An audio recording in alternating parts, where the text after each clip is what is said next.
नमस्कार दर्शक बंधु मु दिव्य आपको स्वागत जनाऊँ सुभद्रा योजनार आउ गोटे नुआ भिडियो को। दर्शक बंधु सुभद्रा योजना को नहीं एबे आसिला आउ एक बड़ अपडेट।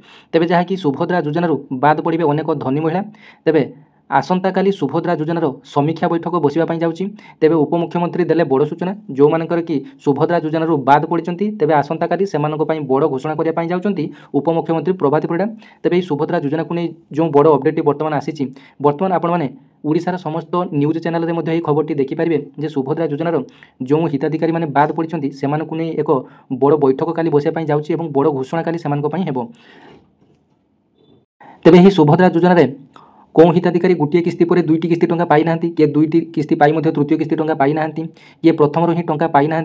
सरकार जाशुणी बहुत जन को रिजेक्टेड कर देइछन्ति कहार 5 एकर जमी अच्छी कही क्या मृत दर्शाई जीवित लोक मृत दर्शाई सुभद्रा योजनार बाद करछन्ति कहार केवाईसी एवं पेंडिंग अच्छी और स्टाटस एप्रुव्ड कहार पर्यंत होई नाही एवं अनेक थर ग्रीभांस दाखल कले तांकर अभियोग कौन शुणाणी होई नाही।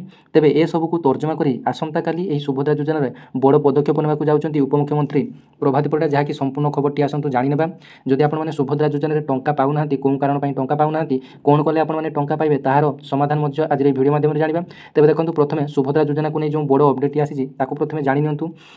तेज देखो सुभद्रा योजन बाद पड़े धनी महिला हिताधिकारी तथ्य मागिला महिला और शिशु कल्याण विभाग। तेबे आपने जानी सुभद्रा योजन में बहुत अयोग्य हिताधिकारी प्रथम द्वितीय और तृतीय किस्ती टंका पाई जानते आपने बहुत अयोग्य हिताधिकारी टंका पाई आपने एक जानते जे आपने योग्य हुई गरीब श्रेणी हुई आपने आज पर्यंत टंका पाइले ना किंतु सरकार बहुत अयोग्य लोक टंका दे सारी एवं बारंबार कहते हैं आपंकर घर को अंगनवाड़ी जी भेरीफाई पर आपको टंका मिले किंतु आज पर्यंत अंगनवाड़ी आपको अंगनवाड़ी दीदी घर को गले ना कि भेरीफाई आपंकर है ना। ये सुभद्रा योजनार 3टी किस्ती टंका दिया सरीगलानी किंतु आपने आज पर्यंत टंका पाइपारे ना। तेज देखो आपंपाई काली एक बड़ पदक्षेप नेबाक जाऊँगी उपमुख्यमंत्री प्रभाती परिडा जहाँकि से 3टी विभाग को तथ्य मागिंट जे महिला शिशु विभाग कल्याण आउ गोटे है परिवहन और खाद्य जोगाण और अन्यटी है स्वास्थ्य विभाग को समस्त तथ्य मगा जे वाणिज्य और परिवहन विभाग को 4 चकिया महिला तथ्य मगा देखो वाणिज्य और परिवहन विभाग को 4 चकिया महिला तथ्य मगा आपंकर घरे जब 4 चकिया जान रही है टंका पाई तेज तृतीय किस्ती टंका पाइबा आपने चतुर्थ किस्ती पंचम किस्ती ये आपने पाइबे ना अर्थात आपको यही सुभद्रा योजनार आपको सबुदिन बाद कर आपंकर घरे जब क्या ना 4 चकिया जान अच्छी तेज आपने सुभद्रा योजनार टंका पाइबे ना। सेमती देखूँ आउ गोटे तथ्य रही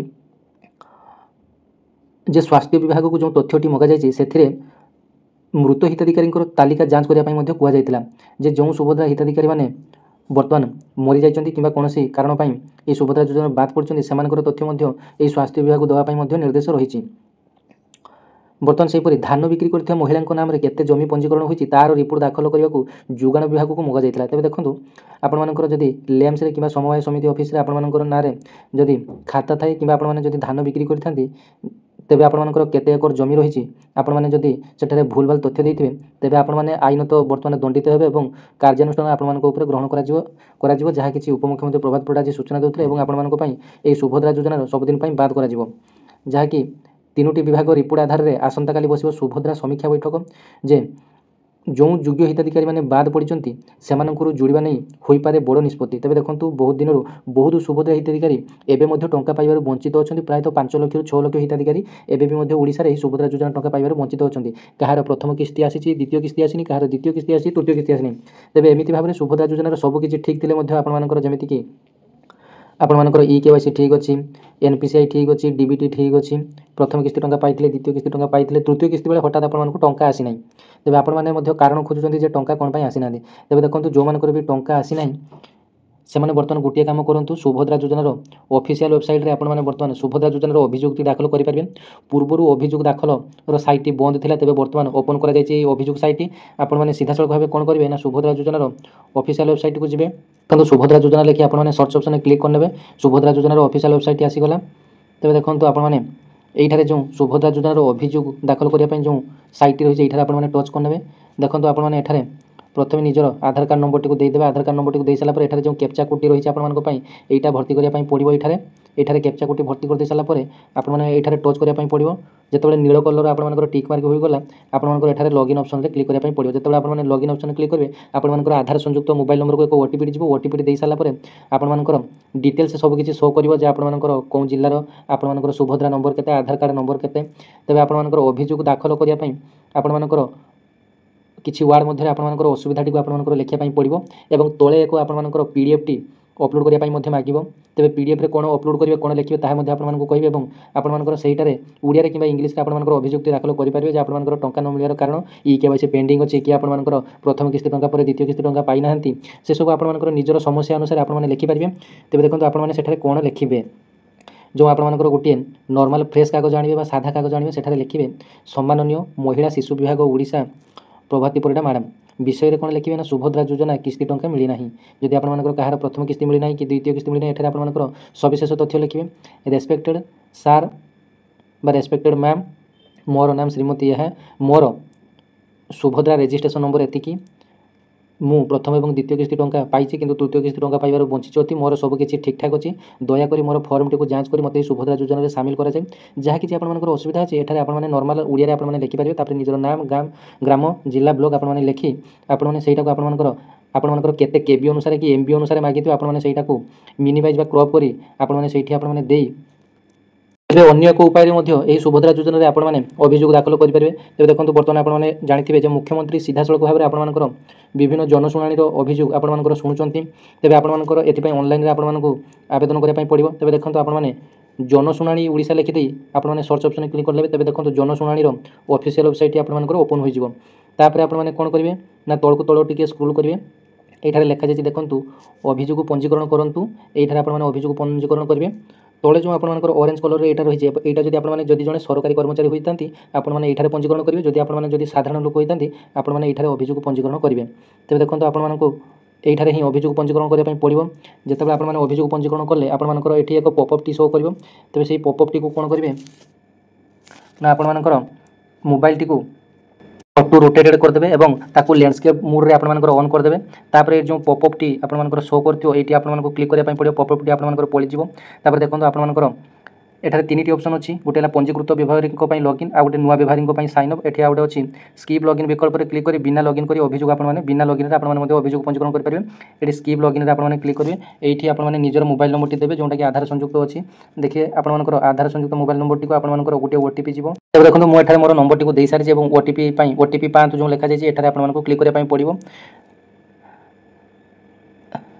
ତେବେ ବର୍ତ୍ତମାନ OTPଟି ମୋବାଇଲକି ଆସିଯିବ।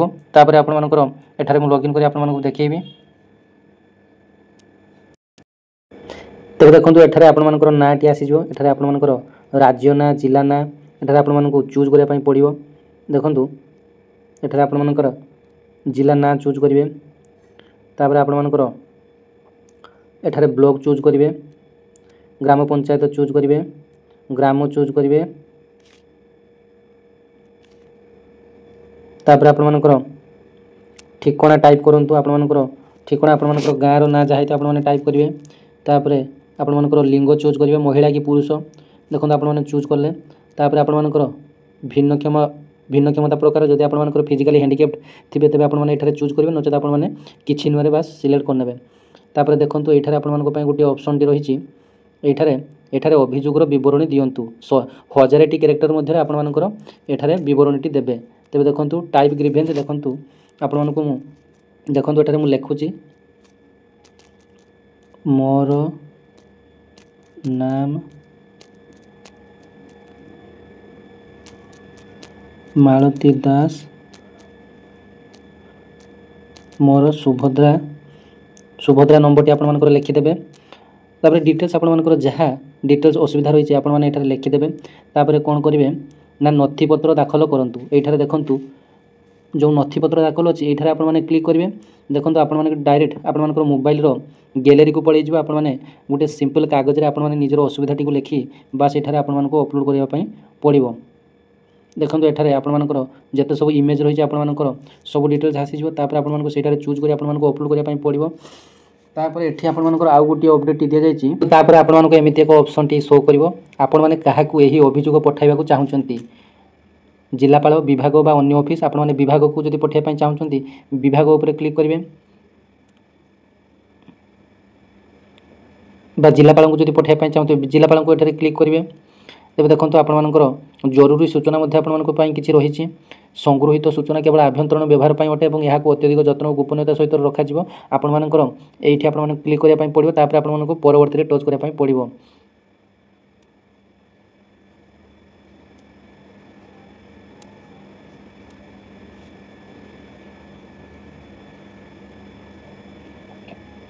ଆପଣ ଏହି ଅଭିଯୋଗ ପଞ୍ଜୀକରଣ କରିବାକୁ ଚାହୁଁଛନ୍ତି କି?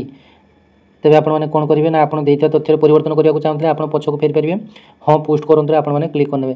ତେବେ ଦେଖନ୍ତୁ ଆପଣମାନେ ଏଠାରେ କ୍ଲିକ୍ କରିବେ, ତାପରେ ଆପଣମାନଙ୍କର ଏମିତି ଏକ ଦେଖନ୍ତୁ ଆପଣ ସଫଳତାର ସହିତ ଏକ ଅଭିଯୋଗ ପଞ୍ଜୀକରଣ କରିଛନ୍ତି। ଆପଣମାନଙ୍କର ଅଭିଯୋଗର ରେଫରେନ୍ସ ନମ୍ବର ହେଉଛି ଆପଣମାନଙ୍କର ଏଠାରେ ଡିଟେଲ୍ସ ଆସିଯିବ। ତାପରେ ଆପଣମାନେ ନିମ୍ନଲିଖିତ ଲିଙ୍କ ମାଧ୍ୟମରେ ଅଭିଯୋଗର ସ୍ଥିତି ଆପଣମାନେ ଯାଞ୍ଚ କରିପାରିବେ। ରସିଦ ଇଂରାଜୀ ଡାଉନଲୋଡ଼ କରନ୍ତୁ, ରସିଦ ଓଡ଼ିଆ ଡାଉନଲୋଡ଼ କରନ୍ତୁ। ଆପଣମାନେ ଏଠାରେ ଡାଉନଲୋଡ଼ କରିପାରିବେ। ରସିଦ ଇଂରାଜୀରେ ମଧ୍ୟ ଆପଣମାନେ ଏମିତି ଡାଉନଲୋଡ଼ କରିପାରିବେ। ସମାପ୍ତରେ ଆପଣମାନେ କ୍ଲିକ୍ କରିବେ। ତେବେ ଦେଖନ୍ତୁ ଆପଣମାନଙ୍କ ପାଇଁ ଆଉ ଗୋଟିଏ ଭଲ ଉପାୟ ରହିଛି। ଆପଣମାନେ ହ୍ୱାଟ୍ସଆପ୍ରେ ଦେଖନ୍ତୁ ଏଇ ନମ୍ବରଟିକୁ ଦେଖନ୍ତୁ ଆପଣମାନେ ଏଇ ନମ୍ବରଟିକୁ ପ୍ରଥମେ ସେଭ୍ କରିନେବେ। ହ୍ୱାଟ୍ସଆପ୍ରେ ମଧ୍ୟ ଆପଣମାନେ ଅଭିଯୋଗ ଦାଖଲ କରିପାରିବେ। 6370951930 ଆପଣମାନେ ଏହି ନମ୍ବରଟିକୁ ଆପଣମାନେ ପ୍ରଥମେ ସେଭ୍ କରିନେବେ। ସେଭ୍ କରିନେଇ ସାରି ଆପଣମାନେ ହାଇ ଅପସନ୍ରେ କ୍ଲିକ୍ କରିଦେବେ। ହାଇ ଗୋଟିଏ ଏଇ ନମ୍ବରକୁ ପଠାଇଦେବେ। ହାଇ ପଠାଇଲା ପରେ ଆପଣମାନଙ୍କୁ ସେ ଏମିତି ଆପଣମାନଙ୍କର ଶୋ କରିବ। ଦେଖନ୍ତୁ ୱେଲକମ୍ ଟୁ ଜନଶୁଣାଣି ପୋର୍ଟାଲ୍ ଆପଣମାନଙ୍କର ଏମିତି ଶୋ କରିବ। ରେଜିଷ୍ଟର ୟୋର ଗ୍ରିଭେନ୍ସ ଆପଣମାନଙ୍କର ଏମିତି ଶୋ କରିବ। ତାପରେ ଆପଣମାନଙ୍କର ଓଡ଼ିଆ କିମ୍ବା ଇଂଲିଶ ଆପଣମାନଙ୍କୁ ଟାଇପ୍ କରିବା ପାଇଁ କରିବ। ତେବେ ଆପଣମାନେ ଏକରେ ଆପଣମାନେ କ୍ଲିକ୍ କରିବେ, ଏକ ଟାଇପିଂ କରିବେ। ତାପରେ ଆପଣମାନଙ୍କର ଏଠାରେ ଯେମିତି ଡିଟେଲ୍ସ ଦେଖାଯାଉଛି ଅଭିଯୋଗର ଦାଖଲ, ଅଭିଯୋଗର ସ୍ଥିତି, ଜନଶୁଣାଣି ଆପଣମାନେ ଅଭିଯୋଗ ଦାଖଲ କରିବେ। ପୁଣି ସେଇ ଏକ ଆପଣମାନେ ଟାଇପିଂ କରିବେ ଏକ। ତାପରେ ଦେଖନ୍ତୁ ଆପଣମାନେ ଦୟାକରି ନିଜ ଜିଲ୍ଲାର ବିକଳ୍ପ ବାଛନ୍ତୁ। ଆପଣମାନଙ୍କର ଜିଲ୍ଲା ଯେଉଁ ଅନୁସାରେ ଆପଣମାନଙ୍କର 1 2 3 ପଡ଼ିଥିବ ଆପଣମାନେ ସେଇଟାକୁ ପୁଣି ଟାଇପିଂ କରିବେ। ଏମିତି ଭାବରେ ଆପଣମାନେ ମଧ୍ୟ ଏହି ବର୍ତ୍ତମାନ ନୂଆ ଭାବରେ ଆପଣମାନେ ଅଭିଯୋଗ ଦାଖଲ କରିପାରିବେ।